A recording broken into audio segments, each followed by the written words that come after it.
Aujourd'hui, dans votre quartier d'été, rendez-vous au parc du Schlossberg pour les festivités du 14 juillet avec un grand spectacle de drones. Ensuite, direction Winterberg pour la signature du 4e volet de la convention Mozart qui permet aux Mosellans d'être emmenés dans l'hôpital de Saarbrück en cas d'AVC. Enfin, les petits artistes étaient mis à l'honneur à la galerie Tête de l'Art grâce à une grande exposition du bazar d'été.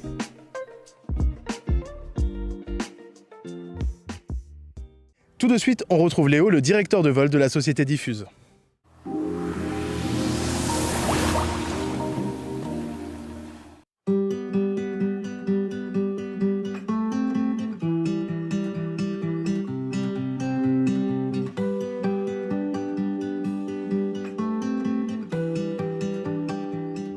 Et nous retrouvons Léo, le directeur des vols de la société Diffuse. Bonjour Léo. Bonjour. Alors parlez-moi d'abord de cette entreprise, du coup Diffuse, qu'est-ce que c'est? Alors Diffuse est une société spécialisée, je dirais plutôt dans les spectacles pluridisciplinaires, avec vraiment un cœur d'activité aujourd'hui basé sur les drones, parce qu'aujourd'hui on a vraiment une évolution qui se tourne là-dedans. Alors on est originaire de l'artifice depuis 2017, et le but de Diffuse, c'est de proposer un moment inédit aux gens qui restera gravé à tout jamais et voilà, d'utiliser tous les éléments artistiques que nous pouvons exploiter. Donc, bien évidemment le drone, l'artifice, mais aussi la lumière, le laser, les jets d'eau, etc. Ok, et ce soir on est sur Forbach au Schlossberg. C'est sur quel secteur que vous intervenez? C'est uniquement sur la Moselle ou vous venez partout en France? Ah non, on est partout. On nous trouve partout. C'est vrai? Oui, on a même des partenaires au Canada, au Maroc. Voilà, il y a eu 2-3 choses aussi en Italie. En Espagne, au Drone Show Festival à Lloret del Mar, on a remporté le prix international, l'International Drone Show Festival. Donc partout où on nous demande, on y va. Dans un mois, on est dans le Var, par exemple, pour 3 dates et on revient à Forbach le 15 août. D'accord, si une société française de spectacles comme ça marche autant, je pense que ça doit être de très beaux spectacles et on se retrouve tout à l'heure pour en parler. Mais avant ça, place au reportage. En début de soirée, les allées du Schlossberg se remplissent peu à peu. Familles, groupes d'amis et habitants des communes voisines se retrouvent pour célébrer la fête nationale. Malgré le match de l'équipe de France programmé au même moment, le public répond présent. Les associations locales, elles aussi, ont tout prévu pour attirer les visiteurs, à l'image de l'US Forbach Football qui a installé un écran géant à proximité de son stand de restauration pour permettre aux supporters de suivre la rencontre. Le but, c'est de réussir à nouveau à fédérer en fait avec tous les habitants de la ville de Forbach, recréer une nouvelle grande famille à l'US Forbach, ce qui nous manque actuellement. Au-delà de l'animation, cette soirée représente un véritable coup de pouce financier pour les associations. Les bénéfices réalisés leur permettront de financer leurs projets et poursuivre leurs activités tout au long de l'année. Ah ben oui, c'est un plus. On a besoin de trésorerie. Notre trésorerie, on travaille à l'améliorer, quoi. Tout n'est pas si simple et puis on essaie d'arriver à réguler nos comptes.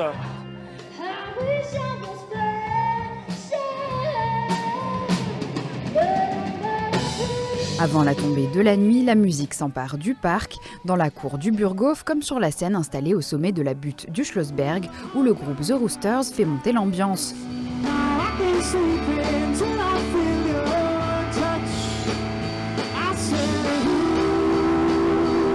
À l'approche de 23h, les spectateurs prennent place pour assister au temps fort de la soirée. Cette année, pas de feu d'artifice. En raison du risque élevé d'incendie, la ville a fait le choix d'un spectacle de pas moins de 200 drones. On est venu pour voir le spectacle de drones. C'est un truc particulier dans la région, donc on ne connaissait pas, on ne l'a pas vu l'année dernière, donc on vient découvrir. Ce soir, je suis venu à Forbach tout simplement parce que le spectacle La Creuseville a été reporté au 15 août. Le site est magnifique, hein. Le site se prête effectivement à ce genre de choses. C'est la première fois qu'on vient et on n'a jamais vu un spectacle de drone. Et on a profité de la fraîcheur. Et on ne regarde pas le foot, donc ça tombe bien, il n'y a pas trop de monde. Une fois, ce sera autre chose. Puis avec tout ce qu'on entend sur les feux d'artifice et les incendies, on se dit pourquoi pas, c'est peut-être une bonne alternative. Moi, mon point de vue personnel, c'est le feu d'artifice, ça reste féerique, ça reste une tradition. Je pense que voilà, les drones, c'est la révolution, mais on doit quand même garder le folklore du feu d'artifice. Pendant une quinzaine de minutes, les drones dessinent dans le ciel plusieurs tableaux lumineux, faisant apparaître les symboles de la République, mais aussi l'emblématique tour du château du Schlossberg. Une édition qui confirme le succès du parc comme nouveau théâtre des célébrations du 14 juillet. Et pour prolonger la fête, plusieurs DJ ont fait danser les Forbachois jusqu'à plus d'1 h du matin.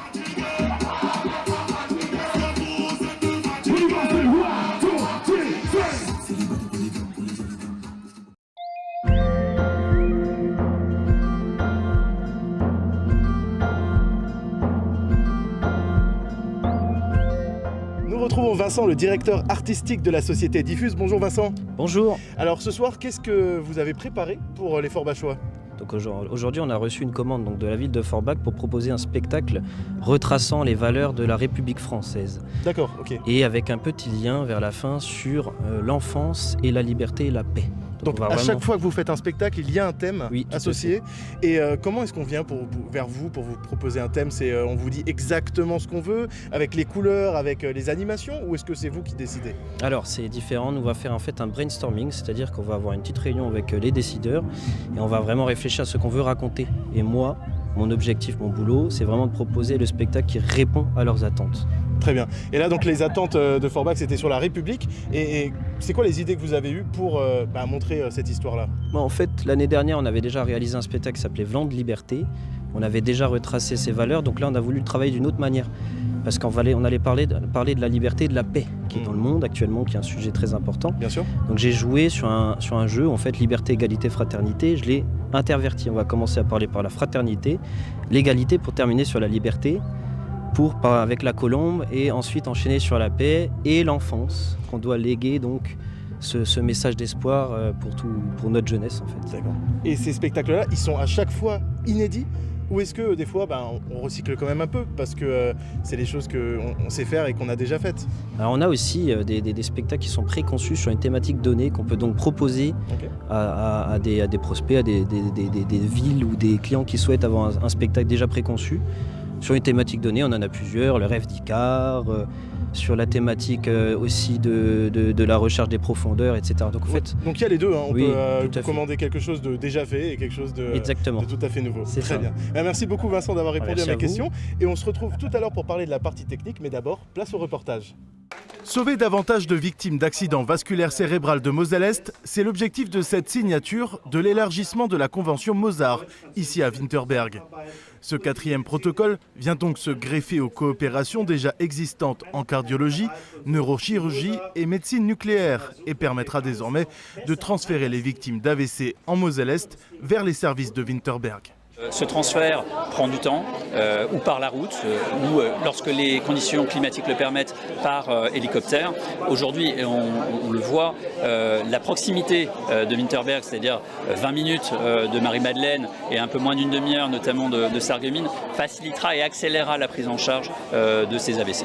On pense aujourd'hui qu'on a un nombre de patients assez limité qui seront concernés par cet élément-là. On l'estime entre 30 et 40 patients par an, mais c'est un nombre néanmoins important de vies potentielles qui pourront être sauvées grâce à ce dispositif et grâce à l'appui de nos amis allemands. Ces précieuses minutes qui seront gagnées grâce à cette convention pourront sans doute avoir un immense impact sur les éventuelles séquelles des victimes d'AVC. Un combat qui arrive à son terme pour l'Eurodistrict Sarre-Moselle qui cherche à simplifier et banaliser ces types d'accords transfrontaliers, et ce depuis les premières discussions en 2021. Aujourd'hui, le travail que nous faisons, c'est justement un travail qui vise à travailler avec les caisses et avec tous les acteurs de la santé de manière à normaliser les procédures. Aujourd'hui, ça reste dans un certain nombre de cas problématique ou hasardeux. Il faut que cela devienne quelque chose de rassurant, au contraire. C'est notre objectif. La clinique de Sarrebruck soigne chaque année près de 1000 victimes d'AVC grâce aux thrombectomies mécaniques, une technique qui consiste à retirer le caillot à l'aide d'un cathéter, mais qui n'est pas encore disponible dans les hôpitaux de Forbach et de Sarreguemines. À préciser que pour le moment, la convention permet seulement les transferts des victimes d'AVC ischémiques, excluant les AVC hémorragiques.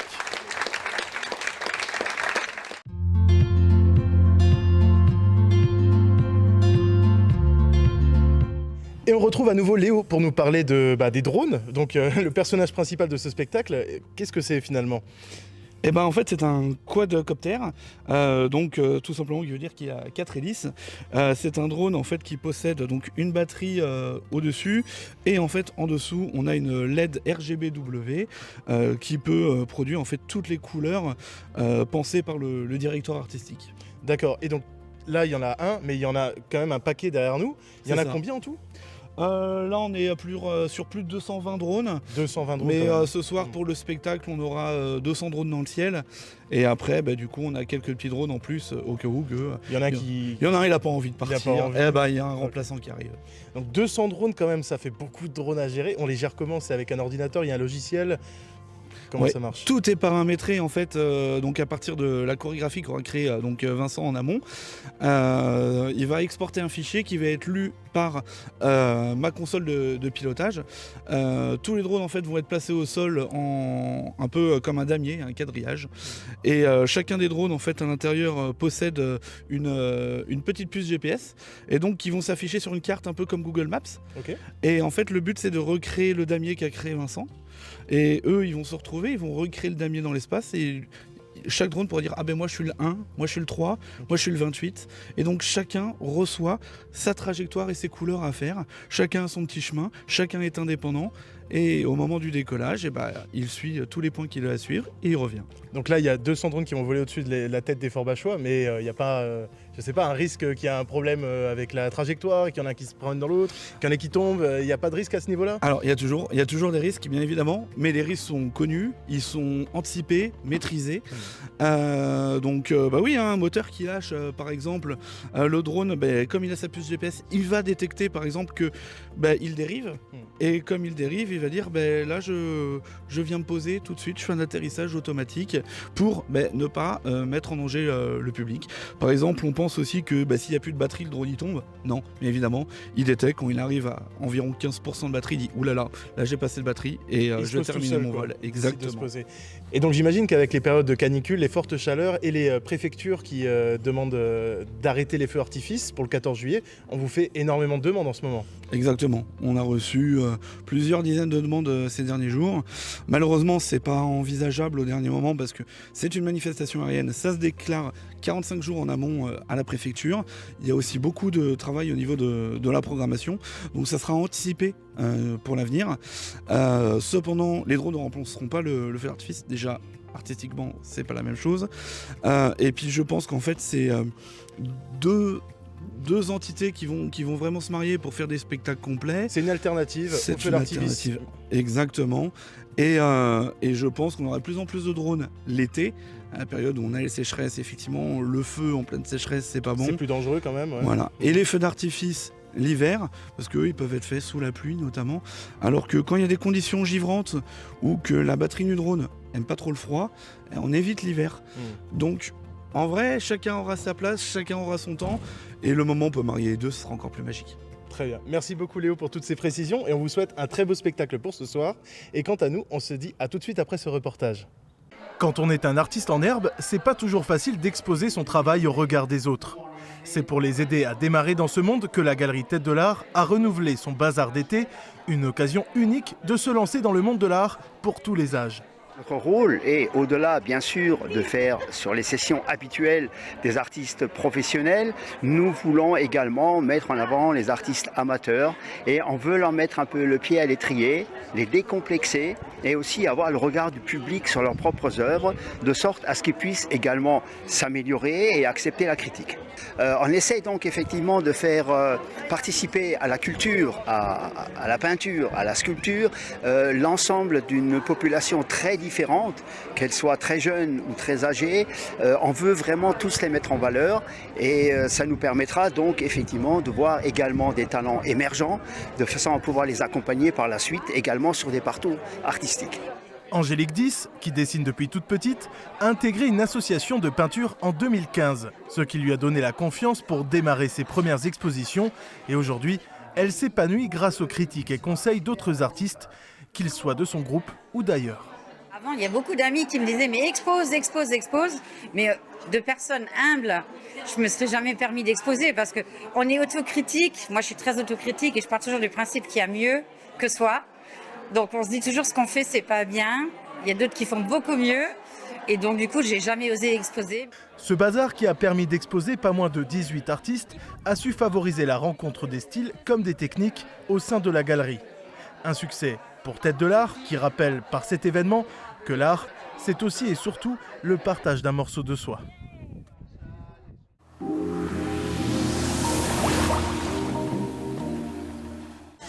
Cet été encore, la Papirmule prend des airs de station balnéaire. Avec son sable fin, ses transats et son kiosque, le site s'est transformé en Hombourg-Plage. La saison estivale a été inaugurée ce vendredi 10 juillet par une soirée musicale.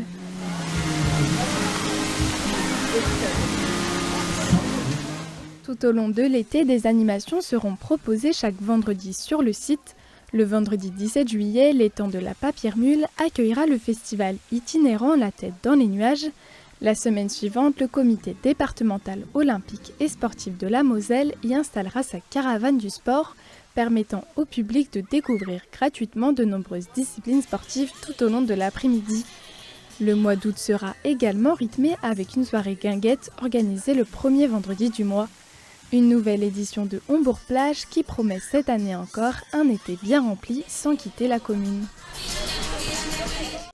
Et voilà, Quartier d'été, c'est déjà fini pour aujourd'hui, mais vous pouvez retrouver l'émission ainsi que les actualités sur notre site www.tv8.fr ou sur notre page Facebook, YouTube et Instagram. Merci d'être resté avec nous sur TV8 et on vous souhaite une très bonne semaine en Moselle-Est.